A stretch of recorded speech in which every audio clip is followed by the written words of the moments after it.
जांभमुनी शाळेच्या समोर कुमठा नाका रोडला पावसाळी पाणी साठून खड्डे पडले आहेत। नागरिकांना येण्या जाण्यास त्रास होत आहे।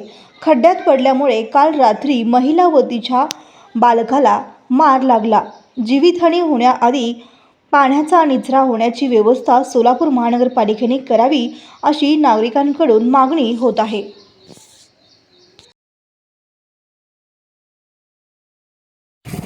जय भीम।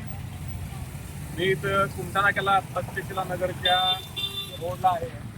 लक्ष्मी विष्णू सोसायटी आहे इकडे बाजूला। या ठिकाणी काही महिन्यांपूर्वी हा डिवायडर बनवण्यात आलेला आहे। डिवायडर आणि लक्ष्मी विष्णू सोसायटीमध्ये इथे स्पीड ब्रेकर आहे। पावसाचं पाणी पूर्वी इथून लक्ष्मी विष्णू सोसायटीमधून वाहत पलीकडे जात होतं, पण आता या डिवायडरमुळे आणि स्पीड ब्रेकरमुळे हे पाणी इथं साठतंय। येणाऱ्या लोकांना इथं त्रास होतोय।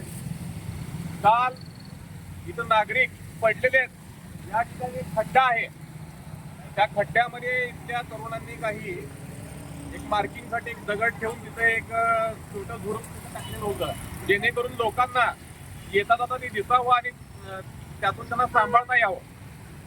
पण आता सुद्धा पाण्याची लेवल वाढल्यामुळे ते त्या खड्ड्यामध्ये अजून सुद्धा रिक्षा आता खड्ड्यात त्या रिक्षाचं चाक गेलेलं होतं। म्हणजे हा रस्ता एक तर व्यवस्थित बनवला पाहिजे। दुसरी गोष्ट, या डिवायडरच्या आतून इथून जागा केली पाहिजे पाण्याची, आणि तो स्पीड ब्रेकर आहे त्या स्पीड ब्रेकर पासून वाढ दिली पाहिजे। त्यावेळेस या रस्त्याचं पाणी इथून निघून जाईल आणि इथल्या नागरिकांना त्रास होणार नाही। या खड्ड्यातून आता या सगळ्या गाड्या येत आहेत। जवळपास 7 ते 8 खड्डे आहेत। तरी महानगरपालिकेला विनंती आहे की इथं पाणी घालवावं आणि इथं रस्त्याची डागडुजी करून थोडासा रस्ता वर करावा, जेणेकरून इथं उंची जर मिळाली तर इथं पाणी साठणं वगैरे बंद होईल। धन्यवाद।